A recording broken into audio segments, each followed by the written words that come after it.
So people just think that it's daunting. Like, before even you attempt to fly one dog, you think, oh my God, like you know it like 10 days before you want to fly. This is what people do. Oh, we are going. Now we just want to take a pet. It does not work like that. Well, I rescued her when, she was hit by a construction worker and she was bleeding by the road and she was attacked by a mob of street kids. You take a broken dog and you fix it and you travel the world with them.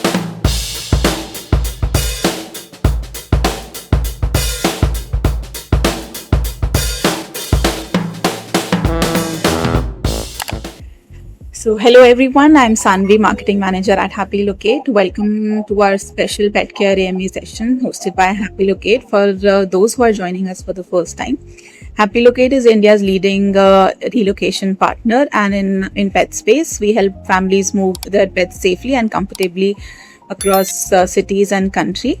And today we are very excited to have Divya Dugar, who was a journalist, filmmaker, author, and who is also a proud mother of 3 indie dogs and 2 kids.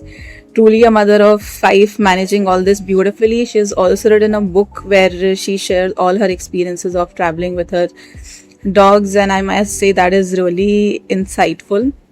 So today, let's get started, Divya. People who are discovering your story for the first time, how did you, transition from being from a very traditional Marwari family, then traveling across the world internationally and to rescue your dogs, and eventually writing Chaos in a Coupe? So, how does this all flow? I'm going to say, I think I never imagined I would have 3 dogs. So that's like the biggest surprise before even traveling started. And once I rescued these dogs, I absolutely fell in love with them.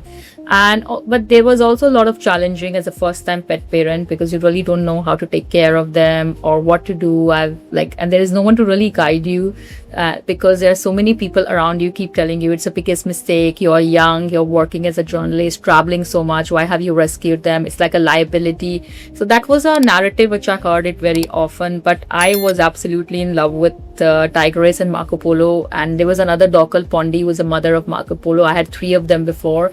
And it was just the most fantastic. I had a sense of bonding and a family, and living alone in Delhi is never easy. Whoever has had a misfortune of living as a single woman in Delhi could absolutely relate how hard it is. So with my dogs, I felt a blanket of security. I thought they were watching out for me as much as I was watching out for them. So then I started to actually travel with my dog in around 2016. My dog Pondi passed away. She had a cardiac arrest. She was all of 7. And this is when I realized that we all have such short love stories with our pets. There is no infinite amount of time, or that they're going to be there with us all the time. And I started to travel in 2016. And then that first train journey from New Delhi to Goa in Madgaon, Rajdhani in Nizamuddin. Oh my God, that was a change for me. I understood that I don't need to own a car. I could still navigate. India has one of the widest rail network. I've done 78 train journeys in India, across India. We've done over 50 road trips along with those 78 train journeys. And then when we were relocating, we knew around COVID, like end of 2022, that we would be relocating to Paris. This is where my first international, and I flew all my 3 dogs. I flew Tigress, who was almost 15. So again, there is a lot of thing. How can you fly a dog who's 15, is a senior dog? She wouldn't hold it. Or just not that. Some people even had to say, why would I waste that much of time? Yeah, so this is how my journey started to travel with my dog, and I think it's been one of my greatest adventures. I think who is doing it, they will only understand how special it feels to take your dogs along. And as you were talking, like staying in Delhi, and how protected you feel with your dogs, and they are just your family and your Yeah, totally. So what made your curtail your movement? You wouldn't be able to go on traveling or exploring or seeing family. I think a lot of people hesitate to get a pet because they think they won't be able to do a lot of things otherwise they would have. I think that narrative changed, that when I boarded that first class of, Hazrat Nizamuddin to Madgaon, and the train started and the dogs absolutely loved it. They like, it was 32 hours of journey. I was wondering how they would be cooped up in a small coupe, but they absolutely were fine. I think I was the one who was over stressing about the whole thing. So I think I had a sense of liberation as a woman as well, that I can have a piece of public transportation and move with my choice of family. And that changed it, because I love traveling, I love moving around and leaving them each time. Okay, work was completely different because I was going to do a job and I was coming back, so that part I wouldn't include. But just for my own self, I love traveling as a family with my partner, and I think that changed it. I felt liberated. I felt like, oh my God, India has one of the largest rail network in the world. We have incredible sleeper trains with first class, and I could just go anywhere now. And that was a really nice feeling. So you were still working till that time, or did you transition into content? I stopped, I never stopped really working, but I took kind of a backstage because at COVID, my son was born in 2020, and I think this is where I really slowed down. I started to write my book in 2023. My daughter was born that year, and this is where I started to write my book. I think I really got serious about writing my book when my dog Tigress passed away. She was an integral part of my life. I rescued her when I was 23, and I'm 40 now. I'm over 40 now, and I'm 41. So all my adult life, I have lived with this dog, and she just passed away. So I mean to say, also about having a pet or anyone is about letting go. So I knew she was suffering and it was time for her to go. But my book is a love letter to Indies, but also to Tigress. She was an incredible traveler, absolutely street smart, and she's just, if you read a book, you really know about that. Yeah, I'm so sorry to hear about Tigress, but I'm sure that she had a great life. I wouldn't have done half the things if my dogs were not there. They made me see India in an absolutely different way. I experience people very differently because dogs make you meet really nice people. They're actually magnets to attract the positivity. Yeah, they are, totally. So it's been such a long time that you have been traveling. So how has your travel experience changed compared to when you started to now? See, I think the biggest change has been my dogs have aged, and that I cannot make them rough out as much as we did, those 78 train journeys, doing all those hitchhiking trips in Missouri, all of that was absolutely incredible. Pari is still fairly young, not senior, but fairly young, but not Marco Polo. Marco Polo is 15 above, and so for me that has changed completely. I live in Bangkok with my dogs now, and so now my dogs really love 5 stars. They like a hotel they can just go in, and it has everything, and they check in, and it's like a luxury villa with a little private stretch of beach. They will walk around on their own, they come back. So it's quite a full circle. They are, at this point, they really love those big hotels like Anantara and on one of Intercontinental. So they go for a lot of staycations. So that's the change of travels. The way we used to travel and the way they travel, it had changed a bit. But they're quite stars now. They get invited to all these places, and we tag along with them. So they are the main stars. Oh, they definitely are. There is no story without them. We complement each other's story. As much as it is my story, it is their story as well. We found each other in Delhi, and we made this beautiful life and adventure together. But I think you have been traveling, living in Bangkok. So that was your first international journey, or? No, I flew to Paris from New Delhi. That was my first one. And what was the most challenging part about international pet travel when you first did? See, there is so much lack of information about it. So people just think that it's daunting. Before even you attempt to fly one dog, you think, oh my God, so I guess that everyone has that stigma that, oh my, if you have to fly the dog, it's just going to be really unsafe for the dog, or there is so much paperwork involved, or the money will be absolutely insane. But I always say that if you plan this well, it's absolutely not complicated. Like, even a train journey has, like, everything has their own paperwork and bureaucratic work. But I felt planning was a main thing, that we had 3 dogs, so we have to really, really make sure that we do this well. And also time, keep the factor in the time, like Pari failing rabies TTR test. When we did that was, I think, the most challenging part for me, because I was in Goa and I did that test in New Delhi, and there was no lab in Goa who could do that. And then we had to like find a way to send the samples to the lab and make sure the blood is okay with all the booster shots, and so that, I think, was very challenging. And if what the problem with rabies TTR test is that the moment you do the rabies TTR test, you have to wait for that 3 months period before you can fly to any country which requires this test as one of the parameters for the dogs to enter. So I think that was for me most challenging. And were there something that you want to tell pet parents who don't realize before planning an international move with their pet? Get a great agency to get them to work for you. This is something very important, because sometimes it's a lack of information.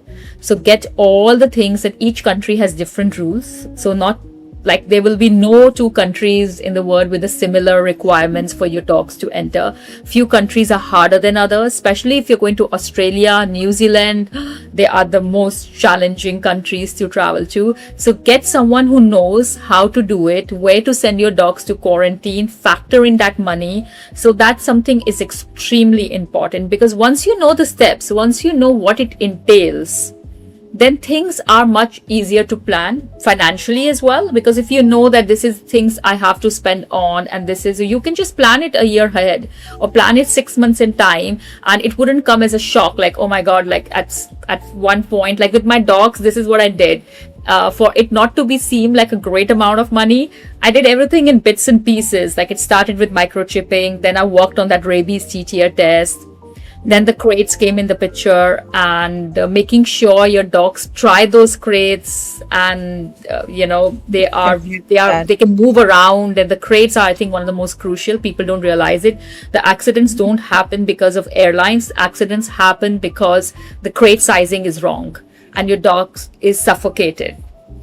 So I think all of this. So I definitely will tell the pet parents to get support, because that will just save you hassle. You don't want to be stopped at the customs as well. So a lot of times I have known friends at Germany, they've been stopped at customs because the paperwork has not been up to the mark. Let someone else do paperwork. I didn't do none of the paperwork. I had I think I'd had everything planned in a way that there is no mistake, because I was flying senior dog. Tigress was 15 plus, and I was already so stressed, so there couldn't be any mistake. So I think a research and paperwork and having a right support, and just knowing, like, you can't just walk into Australia, you can't fly in from India. You need to go to a rabies free country, either Dubai or to Paris, and stay there for 6 months. So all of that is done. Pet parents have done it. And this can totally be done, but it's just that if it's told to you at last minute, people just abandon their dogs, because for them it's just too much of hassle. So plan well. If you're planning, then you have to plan ahead. Then you get in touch with the agency, and you will learn about that. What are the rules and regulation in that particular country? Because they don't realize it that some countries have 6 months of quarantine. So not just like being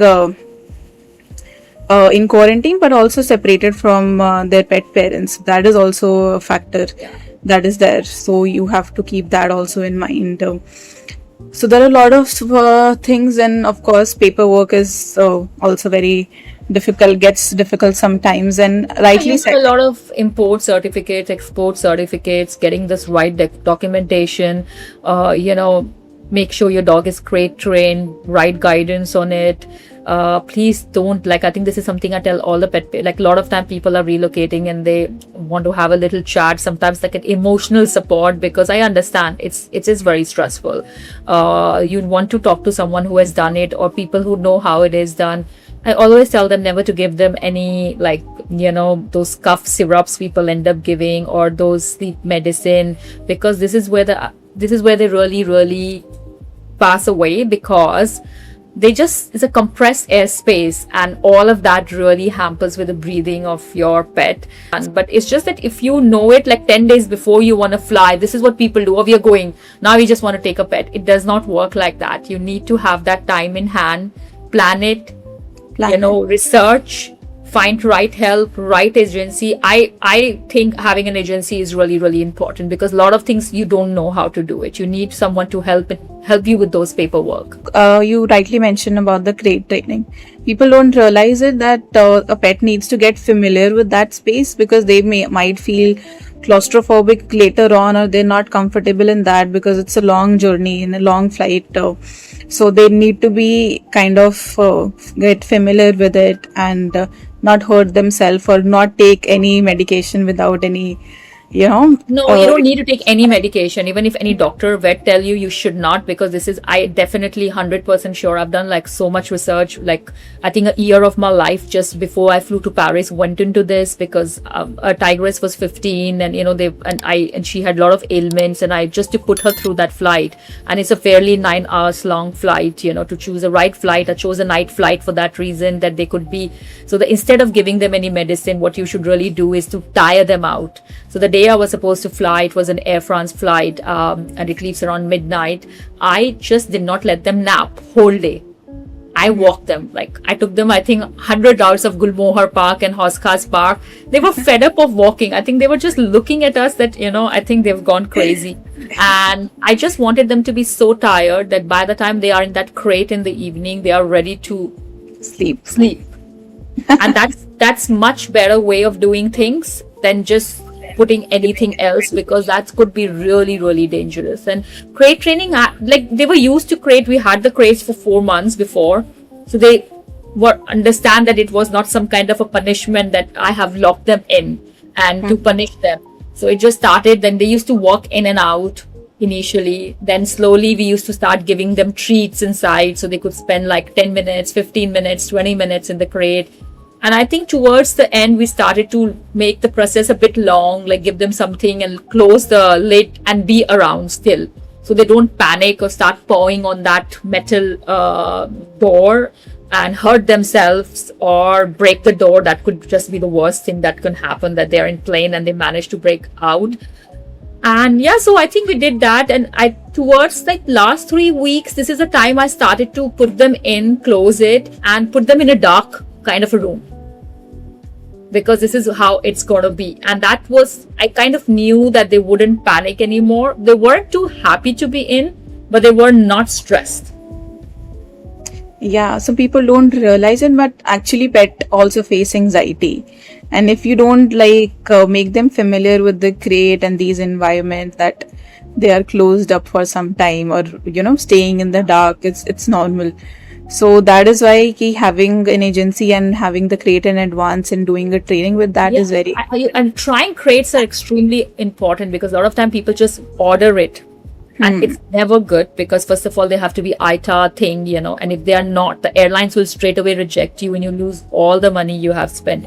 So this is why it's very important to just go. And also, like with Pari, who's a very lean and a tall dog, I wasn't really sure. I could have had an XL, but I wanted physically for her to go and be in a crate and kind of turn around, and for me to see whether her, how much space we have with the roof in her head, and if she can take a complete turn and sit around. So all of that is extremely important. Crate training is very simple. Like, it's not that it doesn't have to train them. It's just about get them used to it. They don't think of it as a punishment. They don't think of it that they are caged or that being taken away somewhere away from you. Just having it around, giving their favorite things in it. And I also, when you are flying with the dogs, they're going to take off their collar and they're going to take off their leash. You can't have any piece of clothing in them. And all of that is fair, because they don't want it to get stuck in the grills and for them to choke at night or choke. But I did leave a piece of my used t-shirt so they can have my smell, and that was very comforting, I think. So that's one thing I did as well. And I had a very thin mat, because a plastic is a very uncomfortable to sit for a really long time. So I had a very thin mat, because customs sometimes don't allow very thick stuff. They just ask you to leave it. But the very thin, it's like a little yoga, but like a cloth, but like a yoga kind of that thing. So I had that so they could be comfortable, because there was nothing else allowed. I did try to train them how to drink water from that dispenser, but that was impossible. So till that very last minute that I had to let go of the dogs and they were taking them to the whole area, I just kept making sure they drink water, because no matter how much I tried, that they lick on that thing and the water comes off, they just couldn't manage to do that. Yeah. But I'm sure when they were in the journey, they would have managed it very well. And I think you're very thoughtful about all the things, and you really love your dogs. But the training on that, leaving a t-shirt of your smell for comfort and familiarity. I think these small things make a huge difference, because dogs do face separation anxiety, and Oh God, I had more. I just thought that in flight I would faint. But Air France is pretty good airline, so I was quite happy with it.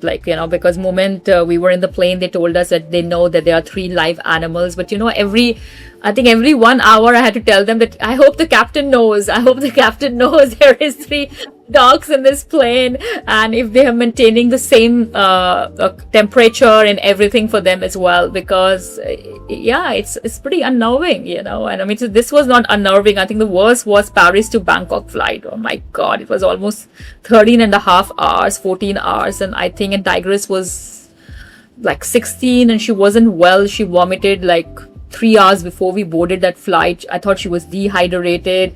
So I think that was really, one of the most challenging nights. Moving on, do you think that people underestimate the, emotional side of pet relocation, and how it takes toll on you or your pet, and how does it goes, and what can you do to make them calmer?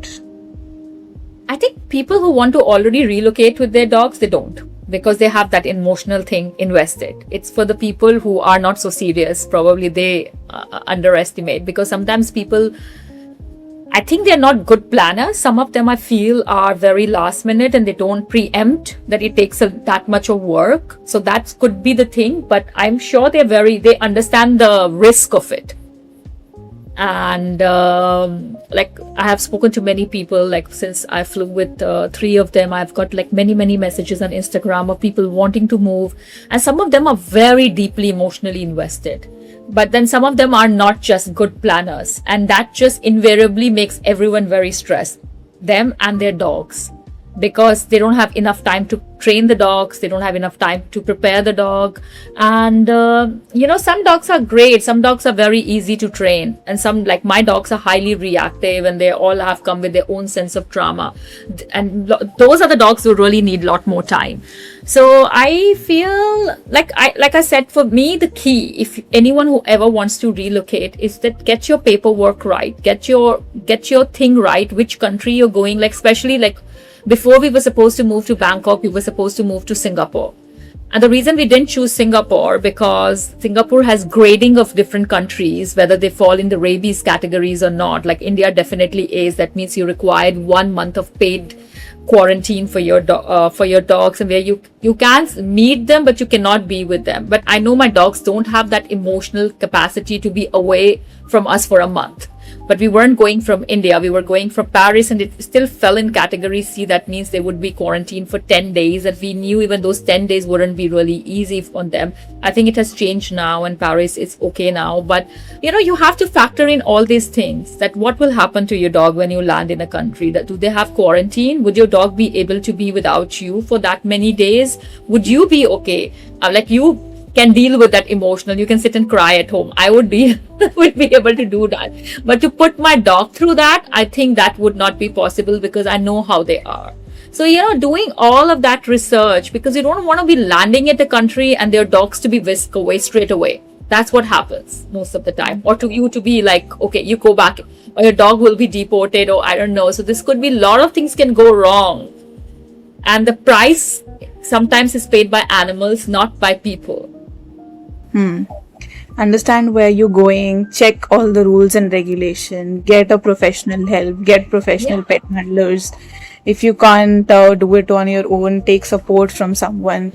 I think you always need to have you need to have a professional. In all my moving, we did have professional help, because we wanted people who know their work, who can give us absolutely each and every rule, because when I'm prepared that okay, this could go wrong or this could not going to work in my favor, or do I still want to go to this country, if this like if I had to move to Australia with my 3 dogs, would I still want to do it?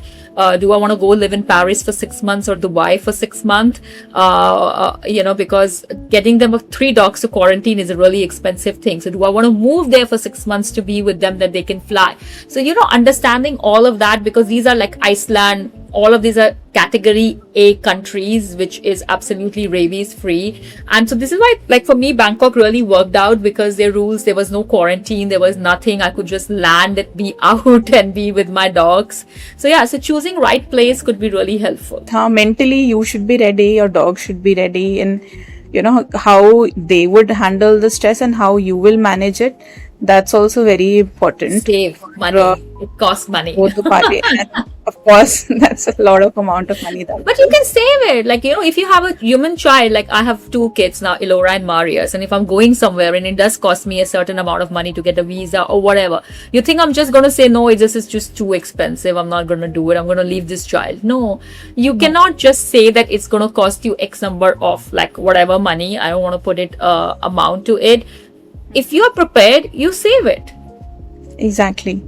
Like how you do it for your kids. It's just this very similar, and I think it's a personal preference for a lot of people.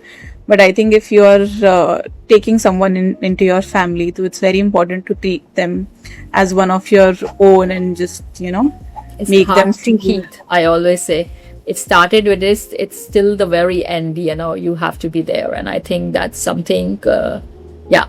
I just hope a lot of people understand that relocating is not that complicated, and I don't want to make it sound complicated, because I have done it, and if I have to redo it, I have to do it again, I would do it. I don't find it so challenging. And it's not about the challenge of it. Everything, it's about it is done. After that, it's very rewarding. You are able to travel with your pet. Your pet is always with you. You don't have to leave them behind just because of something, some process or something. You should not do that. It is easy, and the result that you get after that, it's wonderful for you as well as for your I think a lot of people don't want that responsibility. It's a very sad reality, but this is what it is. And they always cite money as finances as one of the reason. I have heard that many times. But like I always say that, because if you're moving, that means you're already very privileged. You're you're going to go live in another country. You have that kind of, you're smart enough. If you're relocating to one of those countries, you're smart enough to know what it takes. Correct. And if you can do it for yourself, then obviously you apply for your work visa, you get everything, you get a new job, you get a new house. That means you foresee, you have that in you, so you definitely can do it. So I totally judge those people, so I'm just going to say that. Words of the Lord. Words of the Lord, when they think they can abandon them. Yeah. And do you think that awareness over the years around pet or travel and relocation in India has improved today? Oh, of course. When I started to travel back in end of 2015 and 16, no one was really traveling with dogs. People like army dogs or like a police dog were transferred. They were using Indian Railways, but no one was traveling. Even there were not so many hotels which promoted themselves as we are pet friendly, pet is welcome. And now the whole 10 years, like a decade, like 2026, it's changed. All the big chains are promoting themselves as pet friendly. And I'm just not talking about India. I'm just talking about Asia. I live here. I mean to say all this big chain like Kimpton Malay, Intercontinental, Standard, they all are pet friendly because they know there are a lot of young people who don't want to have kids. Dogs are their family, or people don't want to leave their pets behind. And so the whole the pet industry has completely changed, and relocating as well. People don't hesitate. People have that kind of income, young people, and they want to take their pet. And there's a lot more awareness, discussion, information that makes easier for people to make choice as well. And how does your book help people who are relocating, or things that you have mentioned, something very specific that can help them through the journey? So my book is absolutely a love letter to dogs, and especially indies. But it's also a beautiful story of what is it really a companionship. So I think is when you read, you understand what a beautiful journey it can be. So it can motivate people in that way. The incredible adventure we had as a family, how they rescued me, how I rescued them. So it's not a guide or sort of a thing, but it's a very heartfelt story of love, loss, beauty of second chances, and not giving up on each other. So I definitely think everyone should read it because it will show you that as much determination I had, my dogs are also incredible travel companions. And there is this, I wouldn't have seen India the way I saw because of them. I think that's wonderful, and I will also recommend people to go read it, and you'll know about the companionship and how the journey feels like, and it will help you also calm down on your nerves and things. And It's a very funny book because they all have their very strong personality, and you'll see it's just I did not want to write like a crying dog book. Yeah, so it's quite funny. okay. Do you think that there is still some chances of improvement or scope of improvement still in pet travel that you feel Of course, to make it less complicated, like when you go certain parts of the world, like you don't have to, especially with Indian Railway, I hope they make more classes pet friendly, because right now it's only first class, or make the process a little bit more less complicated, that you have to write a letter to chief commercial officer, reservation. Okay, second of all, like I hope there are like everyone, when you travel with your pets, I feel sometimes everyone is out to kind of overcharge you, especially with taxis and all. I hope there are more dedicated services which are affordable. And I also feel like with airlines as well, they should allow a certain seats with the dogs flying in cabin. I would really not just service dog or emotional support dog. We all are emotionally, I mean my dogs, I need 10 more dogs to be emotionally supported, and you can't just fly in with me in cabin. So I guess airlines should have like 2 flights like a week or a month where the dogs should be allowed in cabin, and whoever doesn't like dogs shouldn't be on that flight. Like they should just make it so that will just make it so much easier for pet parents to not to be stressed even in India. So I think they should have like a little bit more inclusive thing. But things are changing. Like now they have so many private jets, like this K9, you can fly private with your dogs from London to New York and those Dubai. So I feel more and more it's a market, but I hope big commercial airlines also can do like, if not 2, at least a 1 flight a week. How do you help your dog adapt to a new place when you're traveling with them, because they're familiar with their home, to a new country, or even in India, because if they're not in this familiar environment, it just does take them some time to adapt to a new place. How do you make first 3 or 4 journey, they got really used to it. They were like, of course we try to maintain the food pretty much same wherever we go, so that like we don't have stomach upset, or they are not like thing. Some sense of eating that stayed pretty consistent throughout wherever we went. But weather-wise, India was pretty like tropical, and Indies are very resilient dogs. They're very strong, so they were very good with winters as well, and they were very good with hot weather as well when we were in Goa or when we went down south. When we went to Paris, I think I was more worried at how would they be in Paris, but they were fantastic. Like, this is the thing that Indies are one of most low maintenance, highly intelligent, adaptive. They can just go, like when they went, I think one of the most memorable moment for me would be when we arrived in Paris and that first walk in Paris in our neighborhood, and they went to buy some baguette. They love baguette and they love French cheese, and they got that first stage of baguette and French cheese, and they were like, this is good. Like, and Tigress was obsessed with French food, so they were fine. And then they moved to Bangkok, and now they love all the skewers at the street food. They want to eat like pork satay and chicken thing. So they are like, I think they're faster to adapt than I am, because I struggled with French food a lot more than my dogs did. And so no, the dogs are, it's not a problem of dogs. It's a problem is how we adjust them. So let's not say the dogs are pretty much okay wherever. For them, there has to be only one constant, which is us. That's their home. That's their word. They don't know anything else.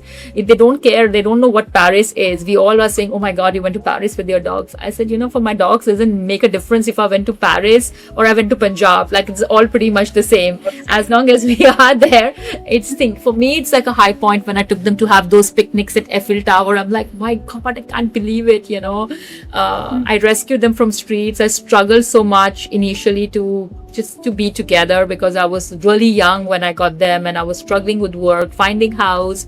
And that one day we are just sitting by Eiffel Tower and having this picnic, and they're walking around, they're pooping around Eiffel Tower. I said, okay, that's all very aspirational.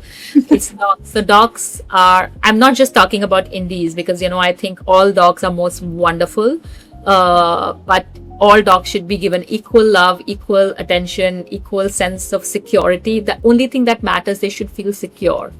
And then once they are that, they're really good. They love being in Bangkok also. I just feel they bark with a nasal twang now. They've become a Thai dog. I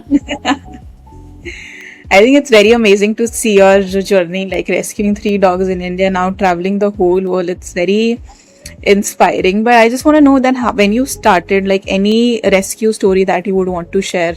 What were the problems that you faced? This is why you should read my book, because it's a wonderful story of what rescuing can mean, So Pari, I think Pari is one of the most challenging rescue and one of the most wonderful transition as well. I rescued her when, she was hit by a construction worker and she was bleeding by the road and she was attacked by a mob of territorial street dog.